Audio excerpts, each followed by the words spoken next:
மலைகள் விலகி போனாலும் பர்வதங்கள் பெயர்ந்து போனாலும் அவருடைய கிருபை இரக்கம் மாறாது. நம்முடைய வாழ்விலே கர்த்தருடைய கிருபை இரக்கத்துக்காக எத்தனை பேர் கர்த்தருக்கு நன்றி சொல்றீங்க? அவருடைய கிருபை இரக்கத்தினால தான் நாம் இன்றைக்கு இருக்கிறோம். வாழ்க்கையின் எல்லா சவால்கள், பிரச்சனைகள், நேரிடுகிற எல்லா காரியங்களுக்கும் கிருபை தேவைப்படுகிறது. இந்த கிருபை ஒரு பெரிய ஆற்றல், நம்மை அது பலப்படுத்துகிறது. அதனால தான் சொல்கிறார், என்னுடைய கிருபை உனக்கு போதுன்றாரு.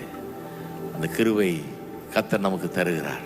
கர்த்தர் நல்லவர், எவ்வளோ அற்புதமானவர், அதிசயமானவர். என் வாழ்க்கையில் நான் பார்த்துட்டேன், பெரிய பிரச்சனைகள் மத்தியில் தேவனுடைய கிருபை, அவருடைய இரக்கம் மிகவும் அதிகமாக வெளிப்படுகிறது. எனக்கு மட்டும் இல்லை, உங்களுக்கும் ஆண்டவர் செய்வார். நான் ஒன்று